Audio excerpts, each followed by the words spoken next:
Now, The Hunt Palmer Show. This is a catastrophe. You are now listening to The Hunt Palmer Show. Brought to you by Renaissance Homes and Pools on 104.5 ESPN Baton Rouge. That's what I wished for when I blew out my candle. Locking down the middle of the day. Live from the Raising Cane studio. This is Hunt Palmer. The floor is yours.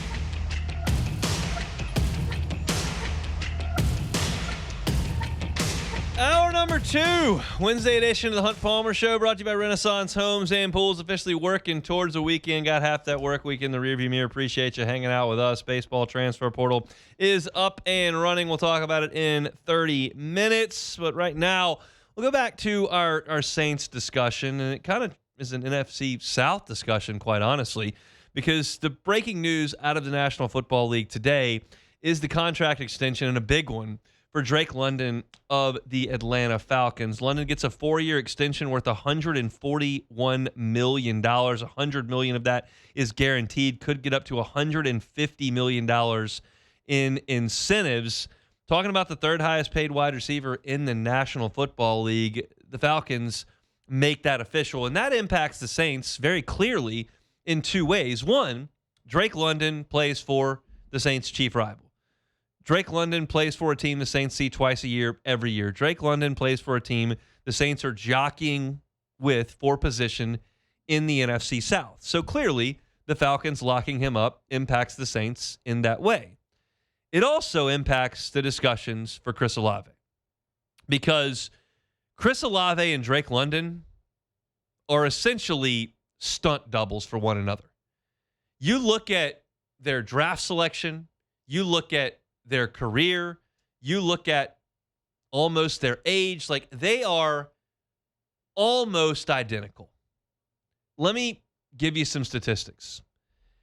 Both players were taken in the first round of the 2022 NFL draft. Drake London went 8th, Chris Olave went 11th. They were 3 picks apart. As rookies, Chris Olave made 72 catches and had 4 touchdowns. Drake London made 72 catches and had 4 touchdowns. They had the exact same number of catches and touchdowns as rookies. Chris Olave has had 3 1,000-yard seasons and 1 was marred by injury where he only played 8 games. Drake London has gone for 866, 905, 1271, and 919. Those essentially average out to about 1,000 yards per season. Over the course of 4 seasons, and keep in mind that London has played in 7 more games. Olave's got 291 catches, London 309. They're separated by 18 catches. That's pretty much the 7 games you're missing. Right? 18 catches over 7 games, that's pretty much the same deal. They are separated by 233 yards. 233 yards separates them over 4 years. And 3 touchdowns separates them. London's got a few more catches, a few more yards, a few more touchdowns, and a few more games played. They have been basically the exact same guy. Now, if you look at birthdays, Olave is June 27th. He just had his birthday. Sorry, he will have his birthday at the end of this month, June 27th of 2000, and London is July 24th of 01. So Olave is 11 months older. That's not a big deal at this point in their careers. So when you look at 2 first-round picks from the same draft who have been exactly the same in terms of production, who are at the same point in their contracts, it stands to reason you're not going to stray too far from this contract when it comes pen to paper for Chris Olave. Now, as I looked over the top paid receivers in the NFL, I didn't think that Chris Olave belonged in that group. He's just not in the conversation to me with Justin Jefferson, with Jamar Chase, with Amon-Ra St. Brown, with Jackson Smith and Jigba. Like, he, to me, isn't at those guys' level. You look at average salary, Jackson Smith and Jigba is at $42 million. Jamar Chase is at $40 million. Justin Jefferson is at $35 million. CeeDee Lamb, $34. DK Metcalf, $33. Garrett Wilson, $32.5. Amon-Ra St. Brown, $30. Like, I don't put Chris Olave right in those guys' category. But he's going to get paid like it.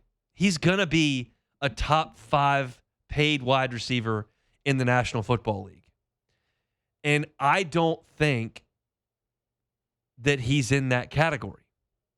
Now, I understand that these get bypassed every single year by the next crop of wide receivers.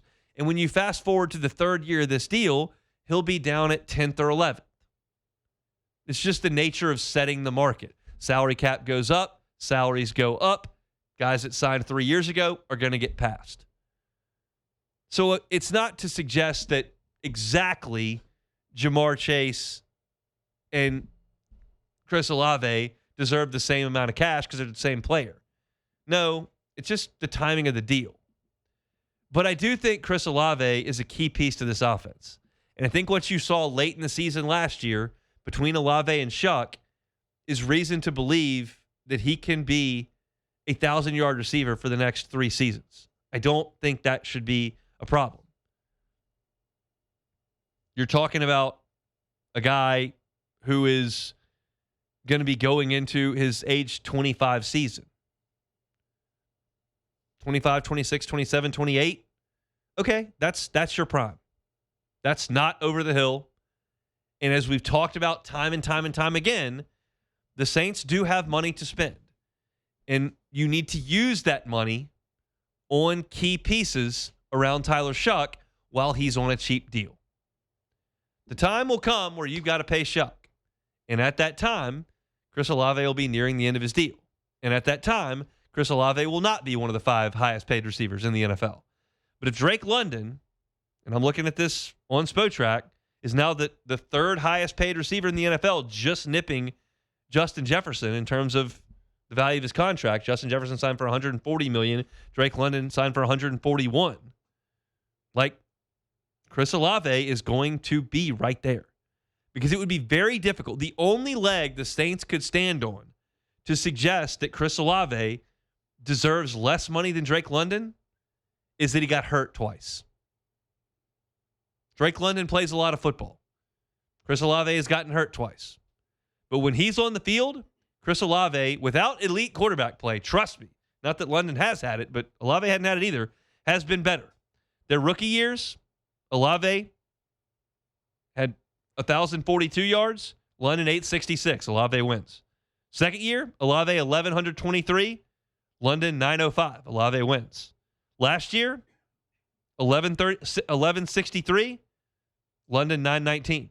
The only time London surpassed Olave was when Olave played 8 games. So the Saints can try to say, well, you got hurt in 2024 and played 8 games, and you got hurt last year. But I don't know that that's going to stand up. I think that the Saints are going to have to pay up for Chris Olave. And with this Drake London deal, it's evident that he's going to get north of $35 million a year to be the Saints' number 1 wide receiver for right now. Now, keep in mind, there's another piece to this puzzle. That's the Olave piece. There's a Jordan Tyson piece to this puzzle. And here's how I look at it. Jordan Tyson will be added into this group, and you hope he is your number 1 receiver. He's a Pro Bowler. Maybe he's your number 2.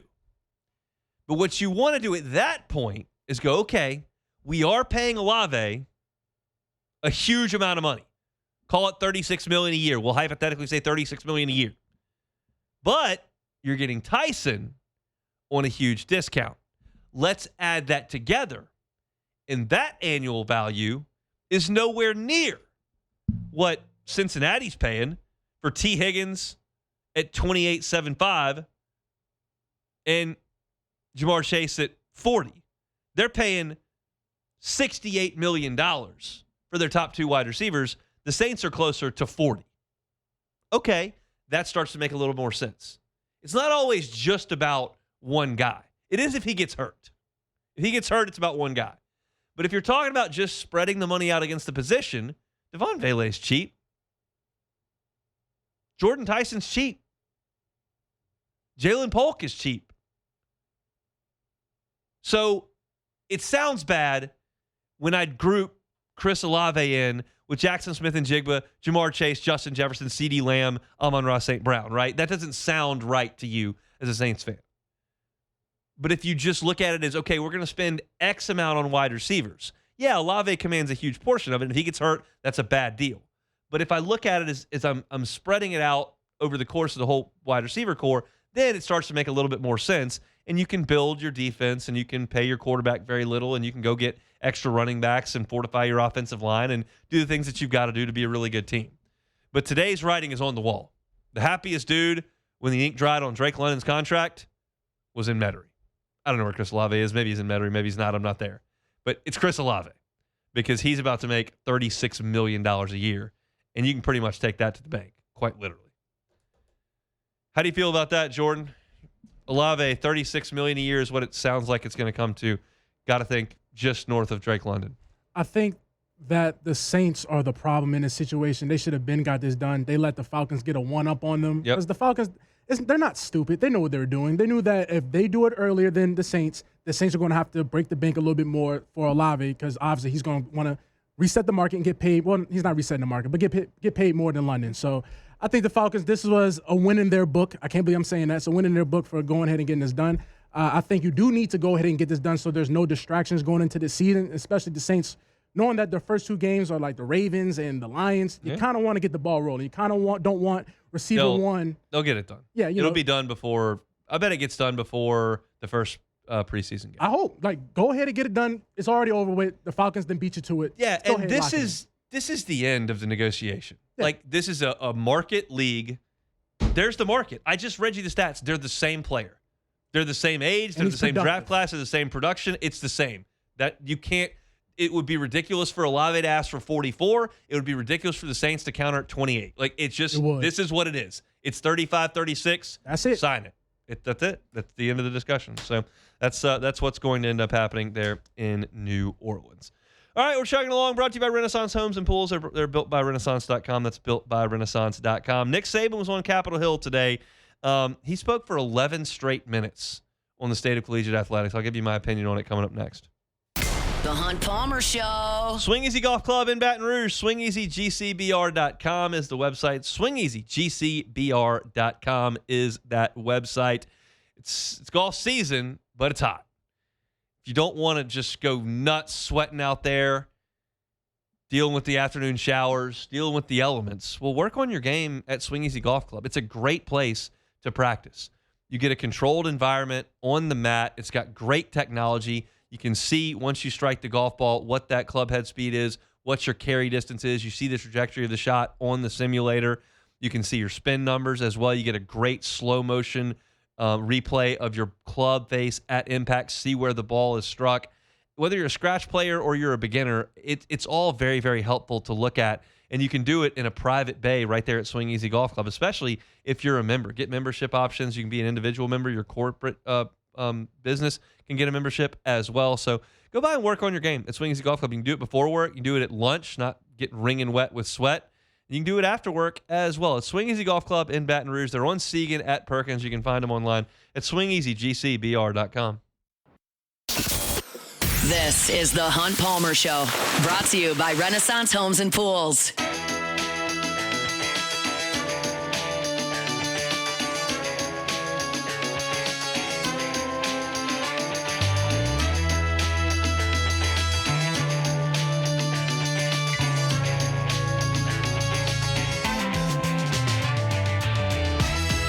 One Bath and Closets, onebathandclosets.com is the website. David Duvall and his team, 30 years redesigning and remodeling bathrooms and closets. You know, safety can be a big, big issue in bathrooms, especially as folks age. If there's an aging person in your life and you hadn't had this thought pop in your mind, maybe as I say it, you go, oh, that makes a lot of sense.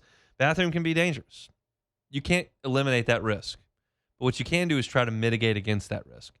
You can put in non-slip floors. You can do walk-in tubs that are safer, more convenient.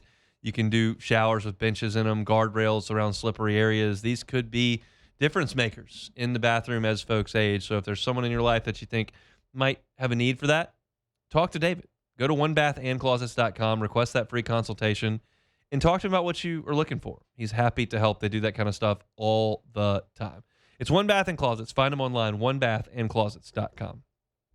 Okay, Nick Saban was on Capitol Hill today, and he was testifying in favor of the Protect College Sports bill that Ted Cruz and his Democratic counterpart have presented on Capitol Hill to try to put some regulations in place in collegiate athletics. And I'll paraphrase Nick Saban's 11-minute opening statement. He said, look,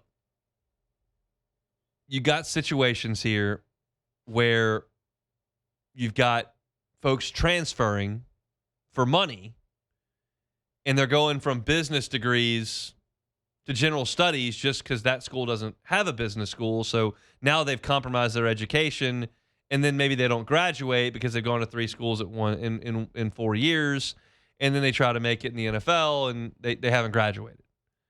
And you've got a situation where players aren't being asked to develop, they're just jumping school to school. And you've got a culture that is entirely driven on pay for play as opposed to legitimate name, image, and likeness marketing opportunities.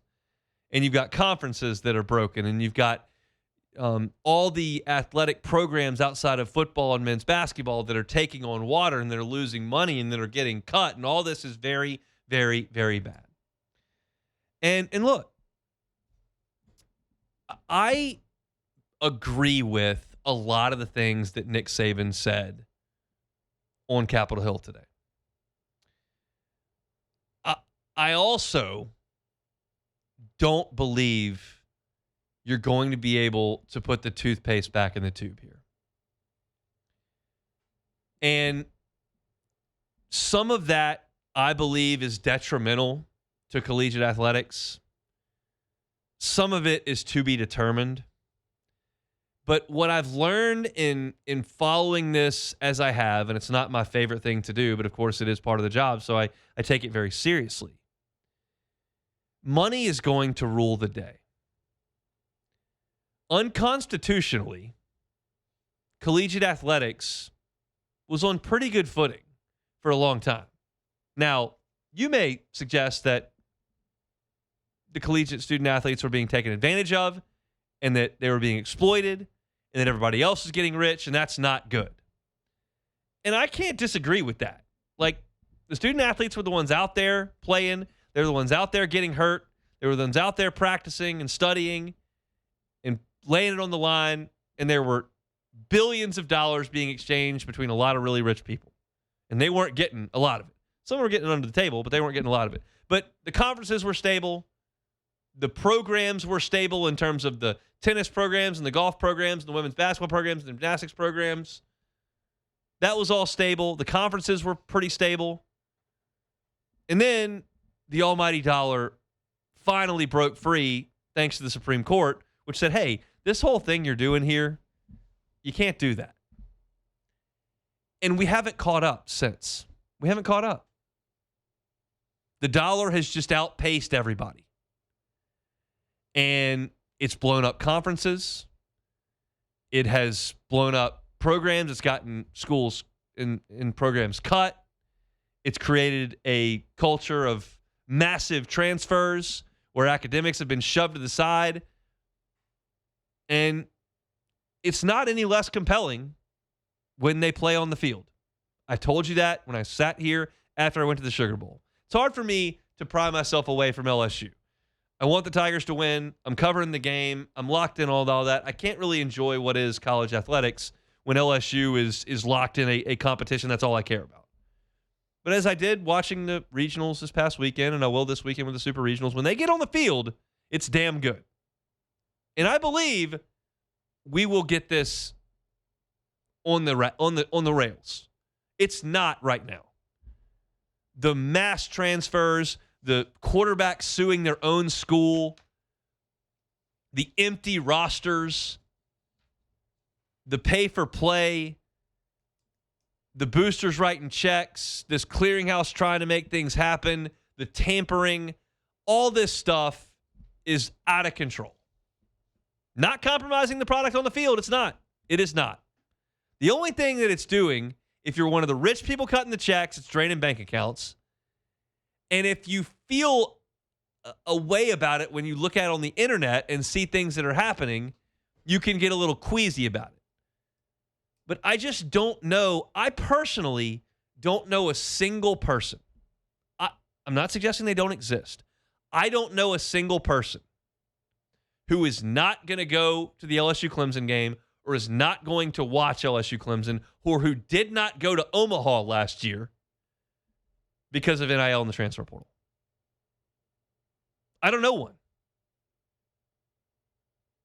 So I agree with Nick Saban that some of this stuff is out of control, that some of this is not in the spirit of what we were trying to do, that some of these side effects are bad. I think it's bad that Arkansas looked at its budget, knew it had to pay its basketball players and baseball players an astronomical amount of money, and had to pay its fired coach a ton of money, and had to build facilities, and had to pay its baseball team a lot of money, and had to travel the baseball team, and had to put recruiting budgets together to try to keep up with LSU and Alabama and Texas and Georgia and Oklahoma.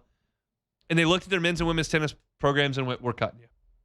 Now, they saved it. The boosters saved it. But that's not good. I don't think it's good that Stanford's in the ACC. I think there are some things that you look at here and go, I don't think it's good that Oregon State just got left without a home. I don't think that's good because everybody's chasing money. I don't think that's good. But to suggest that we're going to put guardrails on this and you're going to stop the pay for play, to me, is not going to work constitutionally. Like, I just don't see it. Unless you can put a salary cap together, like Major League, like I always say Major League Baseball because it's the first pro league I think of. They don't have a salary cap. A salary cap together like the NFL and the NBA, it's going to be pay for play. And this is Nick Saban's like biggest bugaboo with it.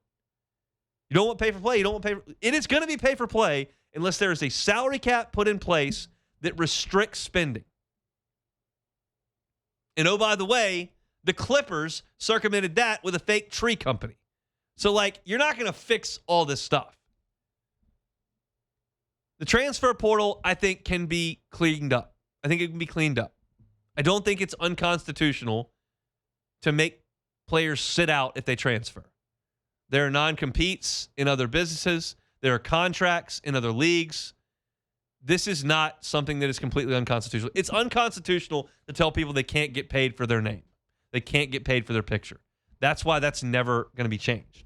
The transfer portal is salvageable. So when I look at these issues that people have with collegiate athletics, I look at stuff that actually can be fixed. I think the transfer is the first thing that can be slowed down. And yes, I do think it's a little ridiculous that everybody can transfer all the time. I didn't use the word wrong. I used the word ridiculous. I think it's ridiculous to ask a football coach to go get 70 new players. I think it's ridiculous to ask a basketball coach to overhaul his entire roster every year. I didn't say wrong. I did not say impossible. I said ridiculous. And so Nick Saban's essentially today, his testimony was to try to bring it back to what it once was with name, image, and likeness for advertisements. That's a pipe dream. That's not going to happen. That's impossible.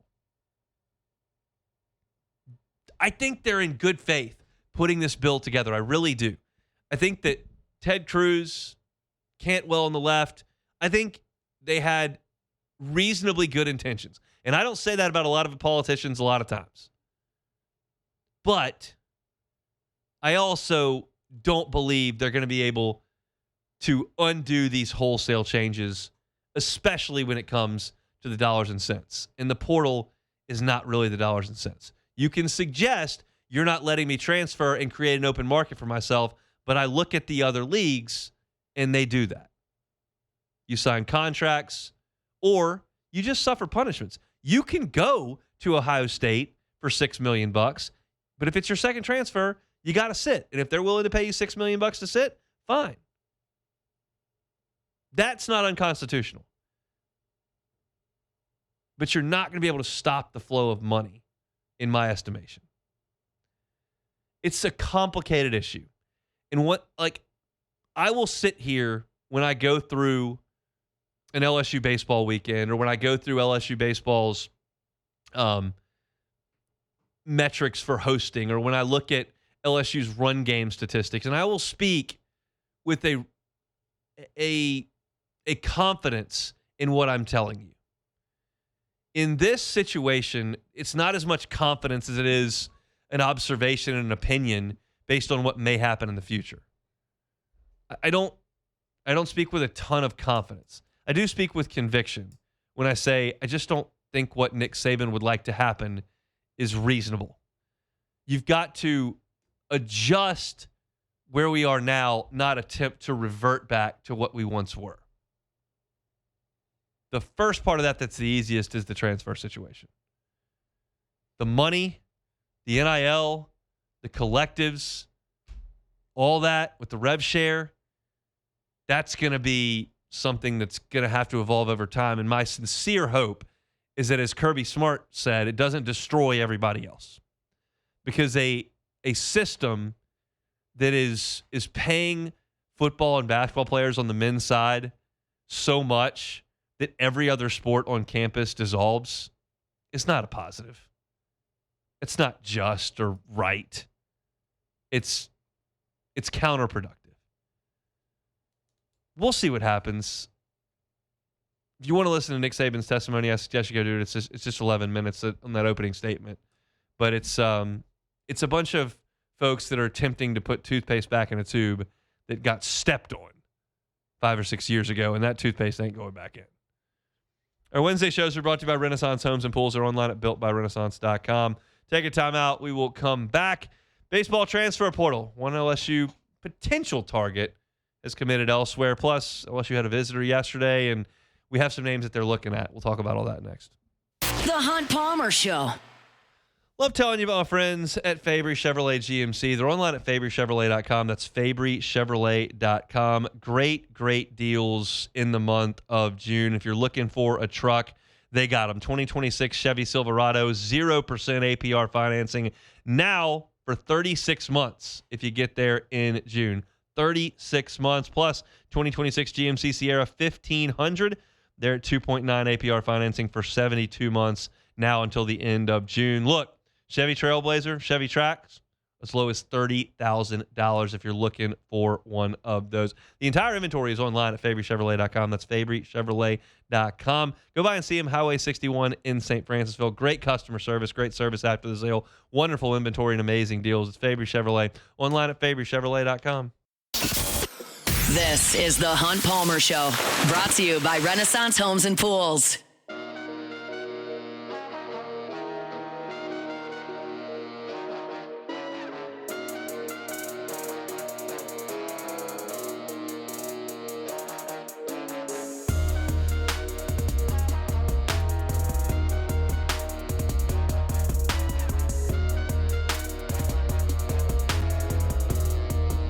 It's a big day for us here at Guarantee Media. We redesigned LouisianaSports.net. So appreciate y'all for making LouisianaSports.net part of your daily routine. The site has just grown unbelievably since we launched it just about 2 years ago. And we're proud of the work we've done, and certainly proud of the redesign. Rivers Huey and her team have just done an amazing job to put that site together. It's the third iteration of the site, and we feel the best about this one by a long shot. So if you have made us part of your day, we certainly appreciate that. If you have not checked it out, go look at it today. LouisianaSports.net, brand new design. It's the same content. Still got LSU, still got Saints, still got SEC content, still got your videos there, columns, news stories. Ross is at OTAs and got a story up there at LouisianaSports.net right now on some takeaways there. He'll have some thoughts on Alvin Kamara later today as Alvin Kamara met with the media. But it's a new look for the site, and we're very proud of it. So appreciate it if y'all would go check that out for free, always, over at LouisianaSports.net. I want to remind you about Renaissance Homes and Pools. BuiltByRenaissance.com is the website, BuiltByRenaissance.com. Look, Joey Blanchard is awesome. He's a great dude to work with, and the beauty of working with Renaissance Homes and Pools is you work with the owner of the company start to finish. Joey's there the entire process. I'm going to give you his cell phone number here shortly. If you've always wanted a pool but didn't know where to start, Joey is where you start. You have that consultation. You sit down with him. If you know what you want, walk through that. If you have no idea, you just want a pool, he can help you with that. No matter what stage of life you're in, no matter why you're building that pool, he can help you with it. Is it 225-252-7745? He'll be there for the consultation. He'll be there for the design work. Their software is incredible. He's walked me through it step by step as to how you put a pool together. It's to scale. It's incredible. And they can also do an outdoor kitchen for you if you're looking for that as well. Look, it's not too late. The pool process does not take too long, and you can swim here until, late October? So go ahead and check them out at builtbyrenaissance.com. Give Joey a text. Say, hey, like to look into a pool. Heard about you on Hunt Show at 225-252-7745. Baseball transfer portal up and running. I've got a story up at louisianasports.net this morning about some real targets for LSU in the portal. I think that Lincoln Garcia made some sense for LSU. Did not write about him today because I didn't know if there was any interest at all on either side. Not anymore. Lincoln Garcia is going to Texas. So Lincoln Garcia, I talked about him yesterday, big 6'5" shortstop and third baseman from Texas Tech. He was a freshman this past year.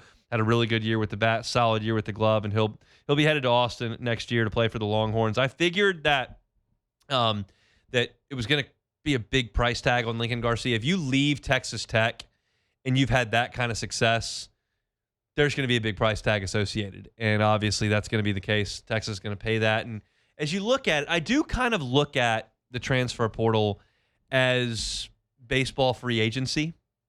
And you go, well, it is kind of baseball free, like Major League Baseball.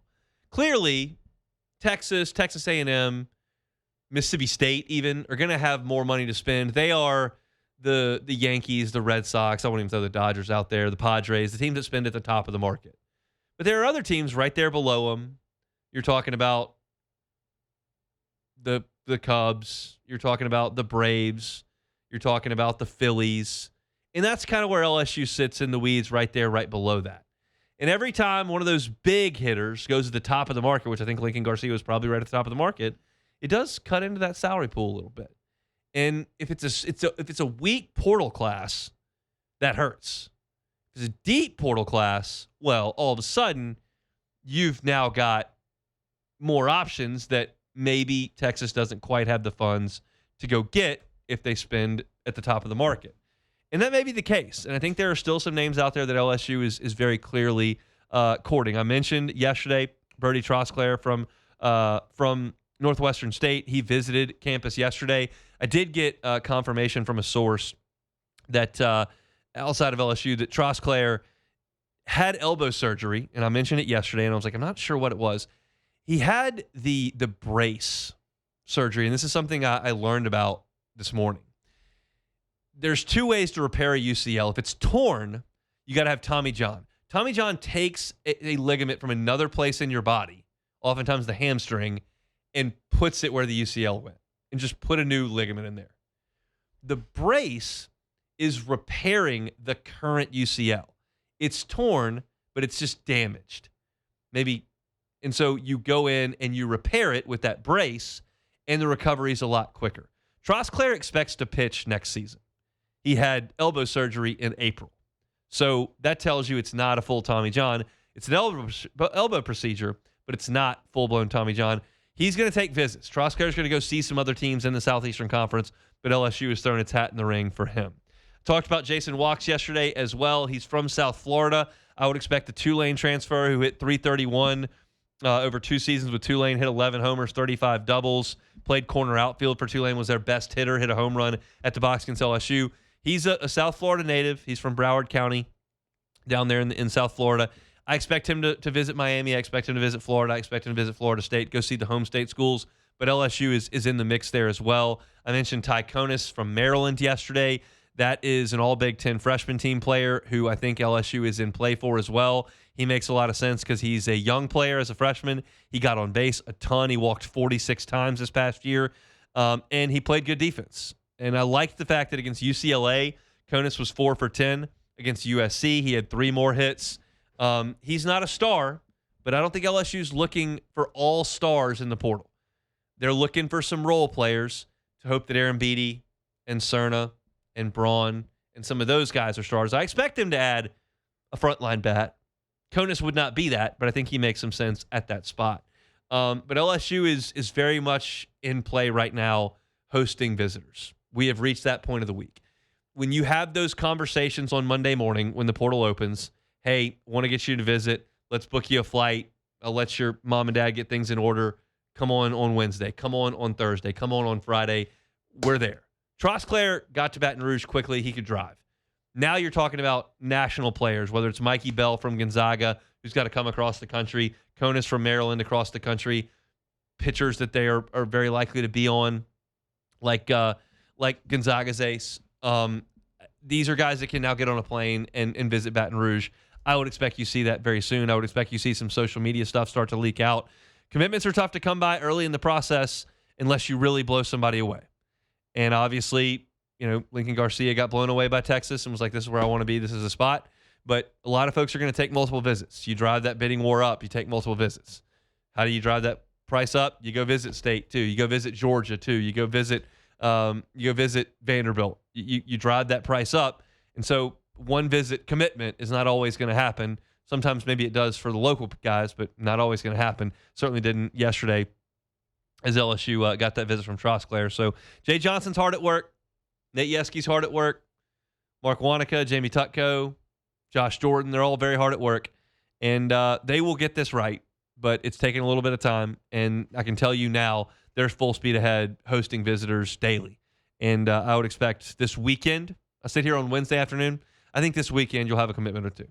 I think so. I think LSU will get that done. They've got some money to spend. They've got playing time available. They've got amazing pedigree. They've got an incredible staff. I think LSU is going to be just fine, but I would expect that it will take a couple of days to get that commitment across the finish line because guys just want to look. They want to see what's out there, and you have a hard time blaming them for that. But hopefully, some guys see the light and want to be here in Baton Rouge. Let's take a timeout, come back and close it out. It's the Hunt Palmer Show. The Hunt Palmer Show. Highland Insurance Group, HighlandIG.com. HighlandIG.com is that website. Look, hurricane season's here. We're now in it. June 1st starts it. So till the fall, we're in storm season. Make sure your insurance program is ready to respond to that. If you're a business owner and you don't know what your property policy says, it's time for a second set of eyeballs. Jonathan Carbo and his team are experts. They will look at your building valuation. They will look at your deductible. Does it match your risk appetite? What's your business interruption limit? Do you know what that covers? What triggers it? And how'd you come to that limit? I've seen that save businesses, small businesses, but save them because you're out of work because there's a hurricane that blows through, but you're able to get your lost revenues. You're able to pay your expenses because that insurance kicks in. It's not a fun thing to talk about, but it's certainly a lot less fun if you got the wrong thing and a storm blows through and you can't work. So let the Highland Insurance Group make sure your property policy is in order. They're online at HighlandIG.com. They're based here in Baton Rouge. Jonathan Carbo and his team are awesome. Check them out at the Highland Insurance Group. They're online at HighlandIG.com. You're listening to The Hunt Palmer Show, brought to you by Renaissance Homes and Pools.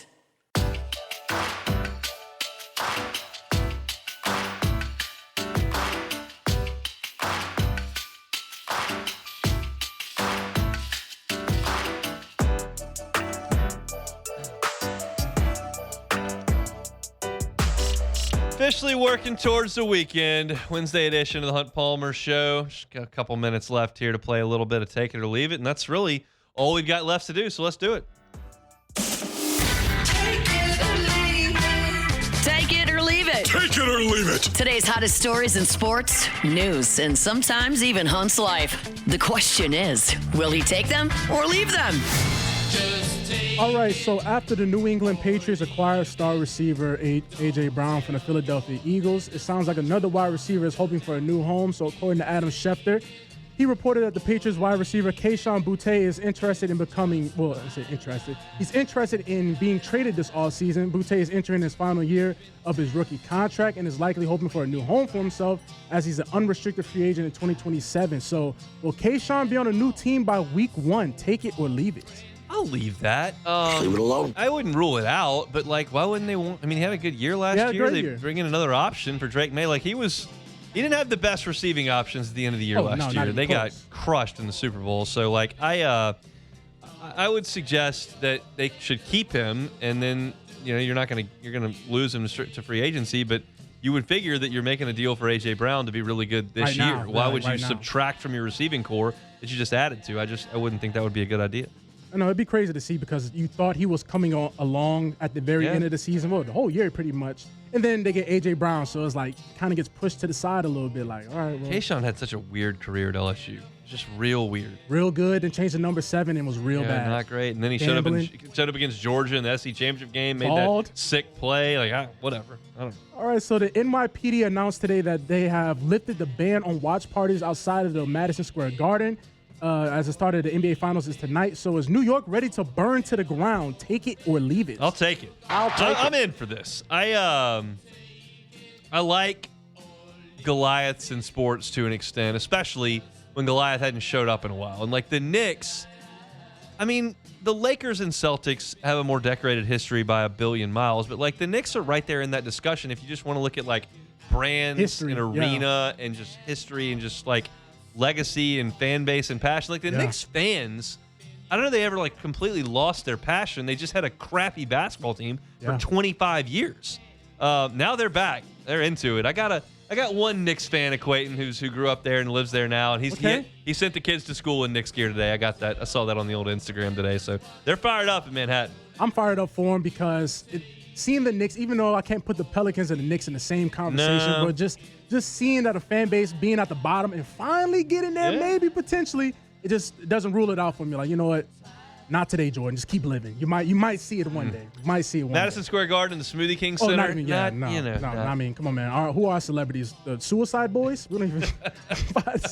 we ain't Ben Stiller and all that. You got Morris Bart. Yeah, Morris Bart. Shout out Morris Bart. You want insurance? Morris Bart, the guy. Morris Bart. All right, so Micah Parsons revealed today that the Green Bay Packers have a no football rule for 9 months after after having an injury worse than an ACL tear. So he's going to begin the season on the PUP list. So should more teams implement a no football rule for ACL tears and whatnot? Take it or leave it. I mean, I'm torn. That's a bad pun there. It's a good pun. An accidental. On that, like, I'll leave it. Like, leave it alone. I get it. You got a lot of money in these guys. You can't have them getting hurt. I understand. But you got to live our lives out there, right? I mean, I got Cubs pitchers getting hurt picking up their kids. I still can't believe that. Hey, speaking of the Cubs, I know they lost yesterday. No, I know they lost. Don't talk about the Cubs. But Gaines jumped. Your guy. I don't care. He doesn't play for me anymore. He just shoved. 7 innings of 1-run balls, second start ever. Cubs can't get a freaking hit. Then would jump out of the game, which, I mean, theoretically, like, okay, best case scenario, jump pitch is great and the Cubs still win. Well, jump goes out. The Cubs in the 9th inning, they're down 1. They get first and second, nobody out. Well, it's not just first and second. It's Nico Horner, who can fly at second. Pete Crow Armstrong, one of the fastest guys in the league at first. We got Bregman and Happ and Suzuki coming up. Ooh. Nothing. Strikeout, pop out, ball.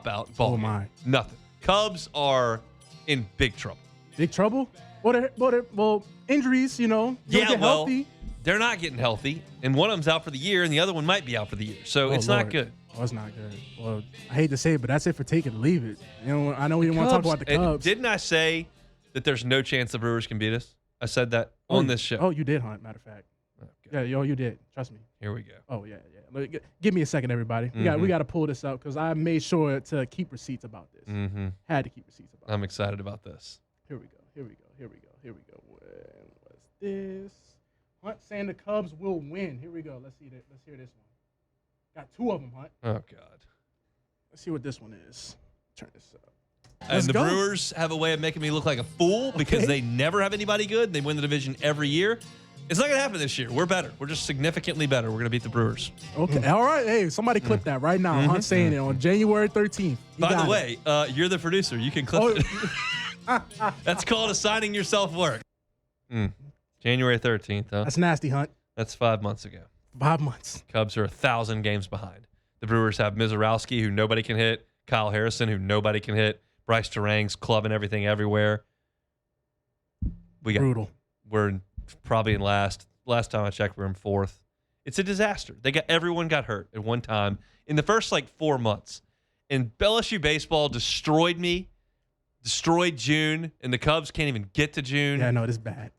I'm down. I'm down bad baseball-wise. I need the portal. Jay, get in the portal. Get some dudes. Lift my spirits. The Cubs aren't doing squat. you missed any of the show today, catch it on demand wherever you find your sound. Just search Hunt Palmer Show. You can like, subscribe, rate, review. We always certainly appreciate that. Hunt on LSU is where you can find our LSU content. Hunt on Saints, where you can find our Saints. Talked about Kamara, Saints OTAs today also. Talked a little about Clemson from an LSU perspective. I don't think they're going to be very good over at ESPN.com. Matt's going to drive you home next on After Further Review. We're back tomorrow, same time, same place. Hunt Palmer Show. The Hunt Palmer Show. Getting out of here, let me tell you about Fabry Chevrolet GMC. They're, of course, online at FabryChevrolet.com. We live in a clicks world. Everybody starts their shopping online these days.